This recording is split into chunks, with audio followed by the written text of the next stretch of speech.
ప్రస్తుతం మనతో పాటు ఉన్నారు ప్రముఖ సామాజిక ఆధ్యాత్మికవేత్త లక్కరాజు నిర్మలమ్మ గారు. అమ్మగారితో మాట్లాడి మరిన్ని ఇంట్రెస్టింగ్ టాపిక్స్ అడిగి తెలుసుకుందాం. మంచి మంచి విషయాలు, మంచి మంచి కబుర్లు మాట్లాడుకుందాం. అమ్మ నమస్తే.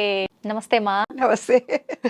చూడగానే లక్ష్మీదేవిని చూసినట్టు కలకలలాడుతూ నవ్వుతూ అసలు క్వశ్చన్ ఏం అడగాలో కూడా అయ్యో, నువ్వేమని అడుకోవచ్చు, పర్వాలేదు, నువ్వేం అడిగినా చెప్తారు.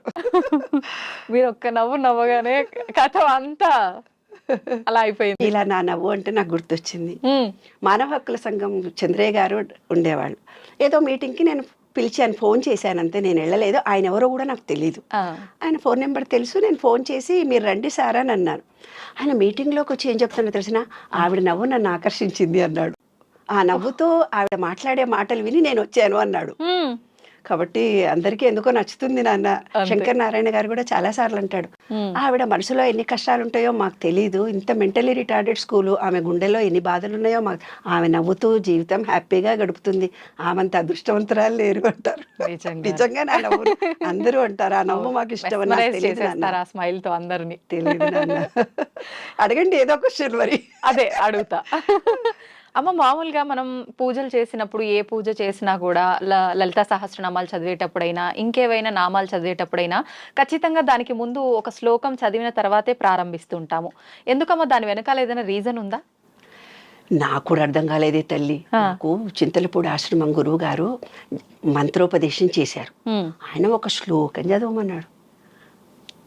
హస్త్రేంద్రాననమిందు చూడవరును చేయాలి. ఎందుకు ఈ శ్లోకం చెప్పాడు, నా శ్లోకం చదవమంటాడు ఎందుకు అని అనుకునేదాన్ని. శ్లోకం చదవను, డైరెక్ట్గా నేను జపం చేసుకుంటాను అనుకునేదాన్ని నేను. తర్వాత నేను ఈ మధ్య రీసెర్చ్ చేసినప్పుడు నాకు తెలిసింది ఏంటి నాన్న అంటే, ఎప్పుడైతే ఈ అనంత విశ్వంలో ఉన్న ఎనర్జీని మన ఎనర్జీ లెవెల్స్కి దగ్గరగా తీసుకొని వచ్చి ఆకర్షించాలి అన్నప్పుడు అదొక ఫీలింగ్తో ఇవ్వాలి. శ్లోకము, పద్యము, పాట అనేది నీకు ఒక ఫీలింగ్తో ఇస్తాం. అరుణాం కరుణాతరంగితాక్షి ధృత పాశాంకుశ పుష్ప బాణ చాపాం అణిమాది విరావృతాం మయూఖై అహమిద్యేవ భవానీ అని అన్నప్పుడు ఒక లయగా వస్తుంది కదమ్మా. శ్రీదేవి ఖడ్గమాలతి హ్రీంకారాసన గర్భితానలశికాం సౌం క్లీం కళాం బిభ్రతీం సవర్ణాం భరశోభితాం అలా వచ్చేస్తుంది. అలా మనం స్టార్ట్ చేసినప్పుడు, ఆ శ్లోకం చేసినప్పుడు దేవుడికి తొందరగా ఎనర్జీ లెవెల్స్ వచ్చేస్తాయి. నేను చెప్పాను కదా, మనకులో consciousness, sub consciousness, super consciousness. ఈ సబ్ కాన్షియస్ మైండ్ అనే దానికి ఫీలింగ్ మాత్రమే వస్తుంది.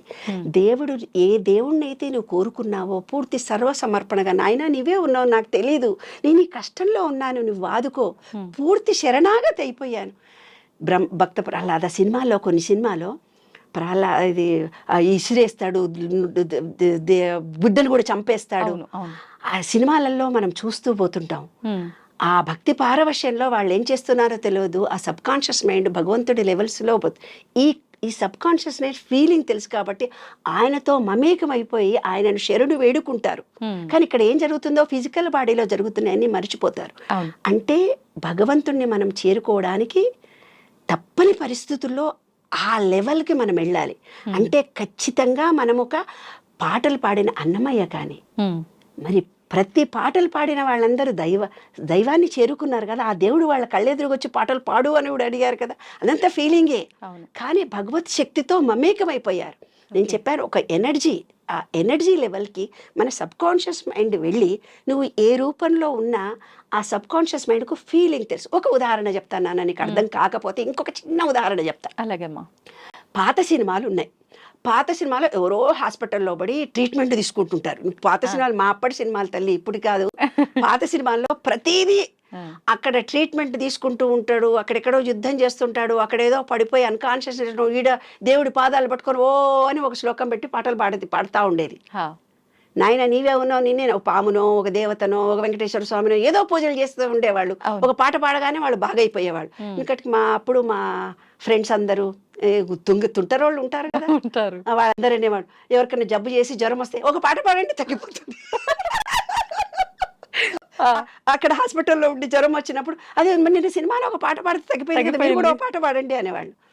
ఆ పాటలో అంతరార్థం ఏమిటంటే, నాయనా నీవు లేకుండా నేను లేను, నేను సంపూర్తిగా నమ్మాను, నా కొడుకో నా భార్యో నా భర్తో నా బిడ్డో నా కుక్క పిల్లనో నాకు కోరుకున్న ఒక మనిషి కష్టాల్లో ఉన్నాడు, తప్పనిసరిగా నువ్వు చేరు అని ఒక ఫీలింగ్తో, ఎప్పుడైతే మన సబ్ కాన్షియస్ మైండ్ ఫీలింగ్తో చెబుతుందో ఆ కోరిక తీరుతుంది నాన్న.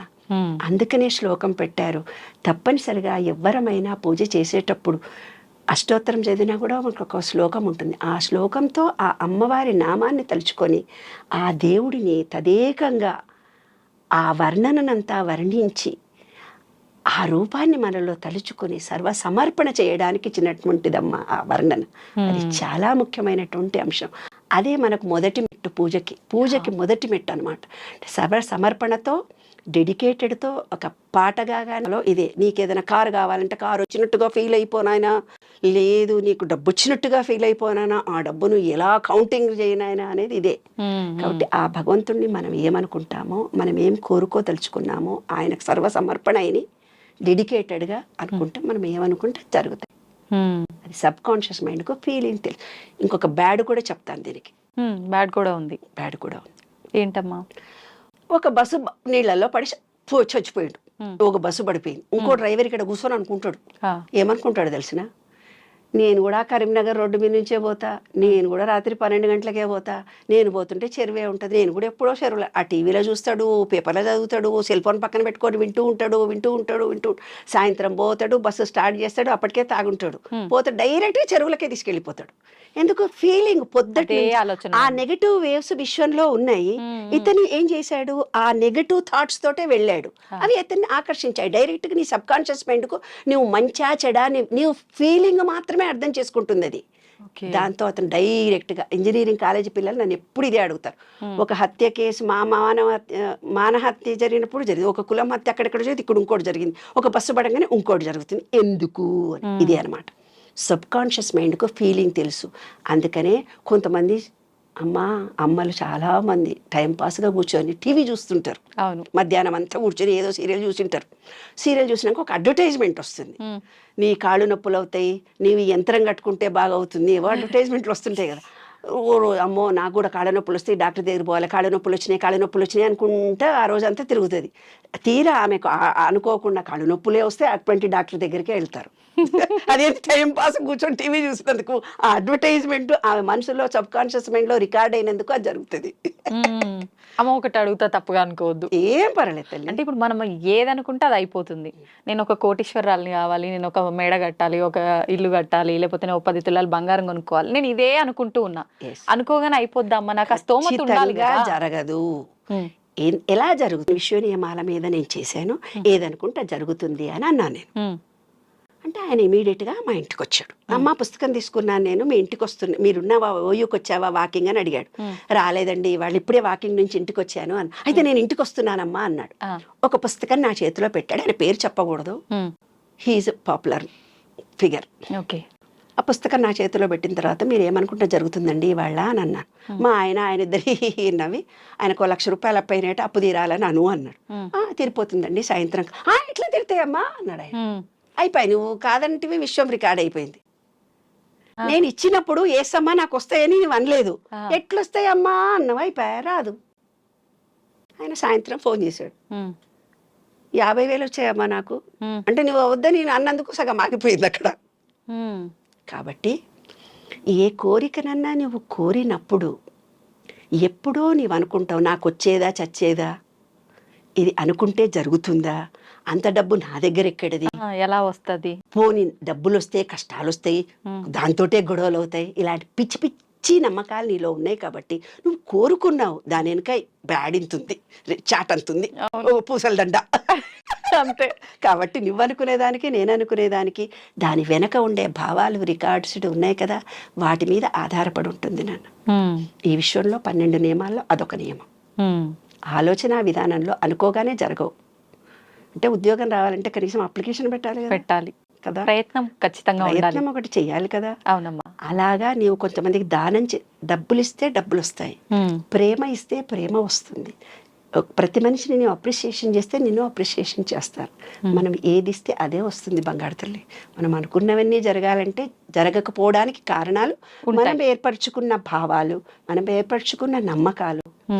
ఉద్యోగం వస్తుంది పోనా, నేను ఈ హెల్ప్ ఎట్లొస్తుంది అంటే అక్కడే కూర్చొని ఎందుకు ఆ మాట అన్నావో చెప్పనా? అది నీ తప్పు కూడా కాదు. చిన్నప్పటి నుంచి మనం పెరుగుతూ ఉన్నప్పుడు మన ఇంట్లో అమ్మా నాన్ననే కష్టపడాలిరా, నువ్వు కష్టపడకపోతే కాదురా, నువ్వు కష్టపడితేనే నీ బ్రతికెళ్తుందిరా, నువ్వు కష్టపడకుంటే. అదే ఐఏఎస్ ఆఫీసర్ ఇంట్లో పిల్లల్ని ఏమంటాడు తెలిసిన, మేమందరం ఐఏఎస్ అయినా నువ్వు కూడా ఐఏఎస్ అయిపోతావు అంటే వాడు నిజంగా ఐఏఎస్ అవుతాడు. ఎందుకు వాడు సబ్కాన్షియస్ మైండ్లో నేను ఐఏఎస్ అవుతానన్న ఫీలింగ్ చిన్నప్పటి నుంచే పడ్డది.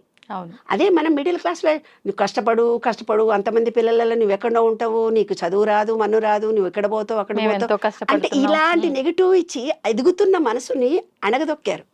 ఆ భావాలతో మనం పెరుగుతున్నాం కాబట్టి మనం ఎదగటం లేదు, మనం అనుకునే జరగటం లేదు నాన్న. కాబట్టి మనం పెరిగిన వాతావరణము, మనం వేరుపరుచుకున్న భావాలు అనేవి కూడా ఈ అనుకునే జరుగుతాయా జరగవా అనేవి ఉంటాయి. అంటే నమ్మకం ఖచ్చితంగా ఉండాలి. మనం ఏదైనా అనుకుంటున్నాము అని అంటే పాజిటివ్ కల్మషం లేకుండా పాజిటివ్ వేలో ఆలోచించాలి. ఒకసారి ఆలోచించిన తర్వాత మళ్ళీ 12 నియమాలు ఉన్నాయి. ఆ నియమాలకు అనుగుణంగా ఈ విషయంలో కొన్ని నియమాలు ఇచ్చాడు. ఆ నియమాలకు అనుగుణంగా మనం ప్రవర్తిస్తే మనం అనుకున్నది జరుగుతుంది నాన్న. ఓకే, ఈ 12 నియమాలు ఏంటో కూడా మళ్ళీ మరొక వీడియోలో మాట్లాడుకుందాం అమ్మా. ధన్యవాదాలు.